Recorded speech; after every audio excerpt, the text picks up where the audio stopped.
Antes de nosso tempo de intercessão, de oração, de adoração através das orações, algo que Deus colocou nesses dias no meu coração. E colocou no meu coração porque eu passei aí alguns sítios e fazendas e comecei a admirar a produção orgânica de verduras e frutas.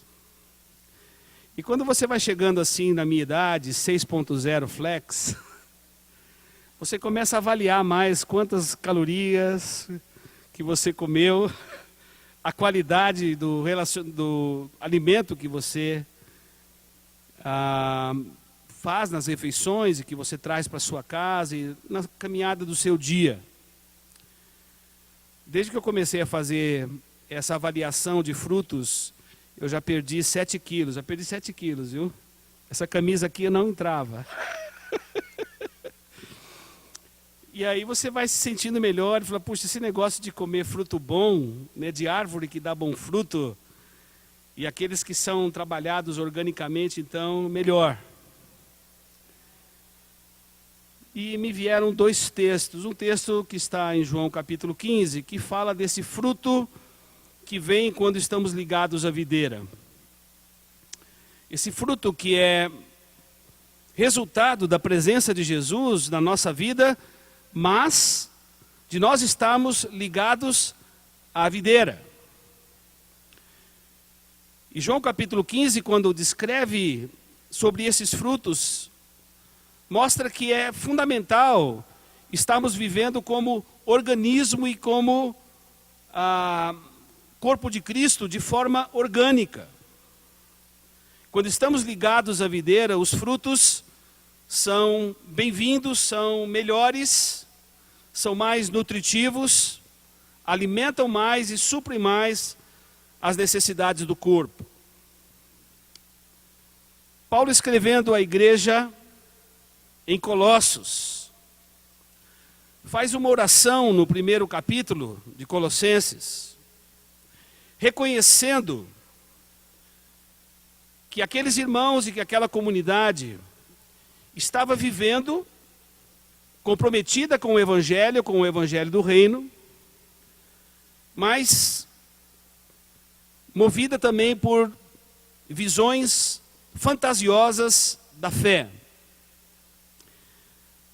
Paulo está preocupado porque muitos dos cristãos da igreja de Colossos, eles estão buscando na tradição dos ritos judaicos, estão buscando nas manifestações angelicais, sinais da presença de Deus. E começam a buscar esses ritos e começam a fantasiar em relação à fé e aquilo que eles precipitadamente diziam que era uma experiência espiritual de comunhão por estarem ligados à videira. E Paulo escreve essa carta preocupado com esses irmãos que estão buscando o conhecimento não no evangelho que ele trouxe, no evangelho apostólico, como testemunha da ressurreição, e também por sofrer por causa da mensagem que anunciava. Estava ouvindo do amor que existia entre os irmãos, entendia que eles tinham começado essa caminhada na verdade, mas precisavam entender que haviam discernimento sobre espiritualidade e fé de maneira divergente. Muitas coisas que vivemos nos ritos e nas liturgias que nós trazemos, e aqui na igreja de Colossos, eles ainda traziam muito dos ritos, das celebrações, das festas judaicas que já deveriam ter abandonado por serem agora a igreja da nova aliança e não da velha aliança. E Paulo escreve essa carta para encorajar esses irmãos a viverem na verdade revelada do Evangelho, e que isto só seria possível se buscassem esse pleno conhecimento e a plenitude do conhecimento que existia e que existe na pessoa de Jesus. Versículo 9 do capítulo 1. Portanto, desde o dia em que soubemos disso, nós também não cessamos de orar por vós e de pedir que vocês sejam cheios do pleno conhecimento da sua vontade. Primeiro, que vocês tenham o conhecimento da vontade de Deus.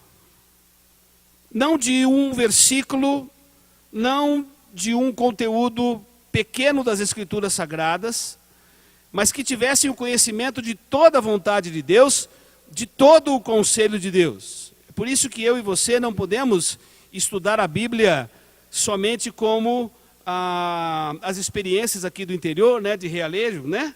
Que você vai tocando a musiquinha, o papagaio sai e pega um versículo lá, né? E você fala, hoje eu vou viver com esse versículo. O que Deus falou para você hoje, né? O pastor Seixonoye, né? Judas foi e enforcou-se, vai tu e faz o mesmo. Não, esse versículo não dá para eu pegar.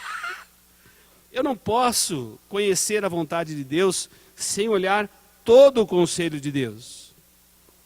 E Paulo, sabendo do progresso, do crescimento desses irmãos, mas ao mesmo tempo estavam vivendo ainda, pensando nesse conhecimento que viria não na pessoa de Jesus e não na palavra de Deus, mas buscando esse conhecimento de forma esotérica, Paulo ora e roga a Deus pedindo que eles sejam cheios do pleno conhecimento da sua vontade, com toda sabedoria e entendimento espiritual. Nós podemos conhecer a vontade de Deus e sermos pessoas tolas, nécias, que não consideram e que não aplicam a verdade de Deus de maneira correta. Quando a Bíblia fala que nós precisamos de sabedoria, nós precisamos dessa habilidade de viver e de aplicar o conhecimento. Há muitas pessoas que conhecem versículos da palavra de Deus, conhecem os livros inteiros, mas são pessoas tolas, nécias, porque elas não têm essa sabedoria e discernimento espiritual para viverem aquilo que de fato a palavra diz. E aplicam a palavra e tentam viver a palavra de maneira errônea. Paulo faz essa oração, pedindo que aqueles irmãos em Colossos, e eu penso que é uma oração que é sempre bem-vinda, também numa comunidade, numa história tão bonita da comunicação e missão cristã. Assim oramos para que vocês possam viver de maneira digna do Senhor. Já falamos aqui outras vezes sobre o que é viver de maneira digna do Senhor. Paulo, escrevendo à igreja de Éfeso, quando fala que nós precisamos ter o mesmo sentir, o mesmo pensar, que temos o mesmo Deus, que é Pai de todos, temos a mesma fé, um só batismo, uma só vocação, ele fala que isso é o caminho de vivermos a dignidade diante do Senhor. Paulo, escrevendo à igreja de Filipos, ele diz a mesma coisa. Vivam de maneira digna do Evangelho do Senhor Jesus. Não somente de ouvirem e praticarem esse Evangelho, mas de também sofrerem por causa deste Evangelho. E aqui ele diz, vivam de maneira digna do Senhor, agradando-lhe em tudo. Ora, se agradar a Deus é o projeto existencial que nós temos, e quando dizemos que fomos criados para adorar, nós fomos criados para agradar o coração do nosso Criador. É fazer o coração do nosso Criador se encher de alegria. Então, vivermos para agradar o coração de Deus deveria ser um esforço que fazemos na dependência dEle, mas não só viver de maneira agradável, frutificando em toda a boa obra. Por quê? Paulo, escrevendo à igreja aos Efésios, ele diz que nós fomos criados para a prática de boas obras, as quais de antemão ele planejou para que nós andássemos nelas. Então nós precisamos frutificar na obra de Deus. Nós precisamos viver este evangelho e ter o nosso caráter, o nosso pensamento transformado. Precisamos ter uma personalidade cada vez mais parecida com Jesus. Precisamos frutificar nos nossos relacionamentos, como família, casais, pessoas solteiras, adultas, profissionais que estão nas mãos de Deus. e buscar esse crescimento e essa transformação, entendendo que tudo aquilo que somos, temos e fazemos tem a ver com o reino de Deus. A Karen, minha filha, voltou agora recentemente da Indonésia, num encontro que é fruto do ministério e do trabalho que aconteceu em 1974 em Lausanne, conhecido como o Missão Integral. E foram ali para a Indonésia 1000 jovens que de alguma maneira estão fazendo diferença nos seus países e têm essa visão do reino de servirem a Deus como profissionais para que possam frutificar em toda boa obra. Por quê?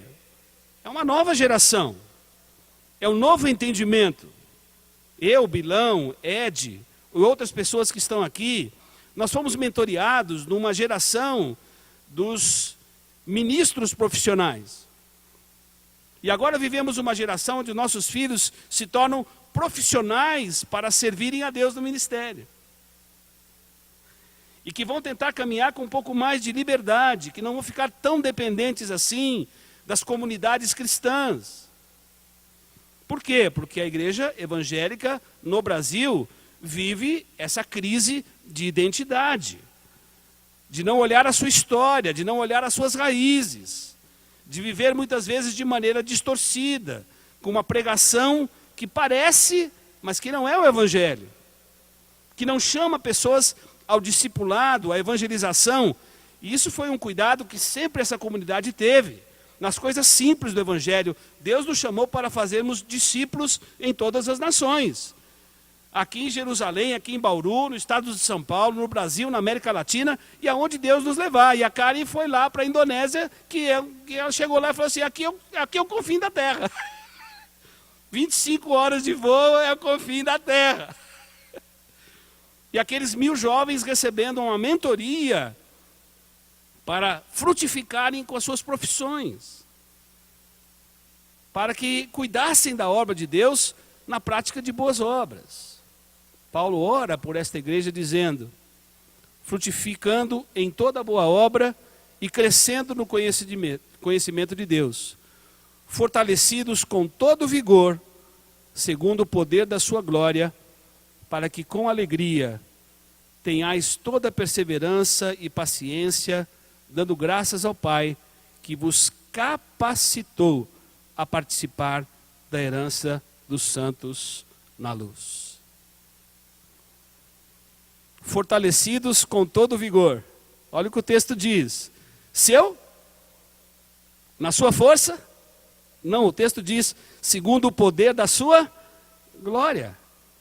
Essa glória que nós vemos em parte ainda, que reflete um pouco nas nossas vidas, na vida da igreja, balizando o reino de Deus, aonde ele está sendo implantado. Mas é na força e no poder da glória de Deus. Essa glória que, quando ela for vista, ela vai trazer glória para o nome do Senhor e glória para o nome de Jesus Cristo. Deus tem nos capacitado na prática de boas obras. Deus tem nos capacitado para vivermos gerando frutos da nossa espiritualidade. Você vai lá para Gálatas versículo 22, e você vai ver esse fruto do Espírito que vai sendo desenvolvido em nós. E tudo isso são qualidades relacionais que nós vamos experimentando, 5:22, Gálatas 5:22. Que nós vamos experimentando conforme vamos caminhando na experiência comunitária. O amor não vai cair do pé. Ele vai ser gerado na experiência comunitária, louvado seja o nome do Senhor. O domínio próprio, ele não vai ser gerado sozinho. Ele vai ser gerado na experiência comunitária, na família e na igreja. E todas essas partes desse fruto que nós precisamos espelhar com aquilo que nós estamos fazendo para a glória de Deus. Que a nossa oração hoje, nesse tempo de intercessão, seja essa. Que nós conheçamos toda a vontade de Deus, que nós frutifiquemos em toda boa obra e que o conhecimento dessa vontade seja exercida com sabedoria e discernimento espiritual. Que essa comunidade seja uma comunidade madura. Viver na infância, no leitinho. Não, mas que tem ouvido, que tem sido ensinado pelos mestres, pelos pastores da comunidade, por homens e mulheres de Deus que têm vindo e passado nessa história tão bonita da comunicação e missão cristã. Que nós sejamos plenos do conhecimento da vontade do Senhor. E que a gente viva esta vontade com sabedoria e com discernimento, frutificando em toda boa obra, no poder da glória do Senhor.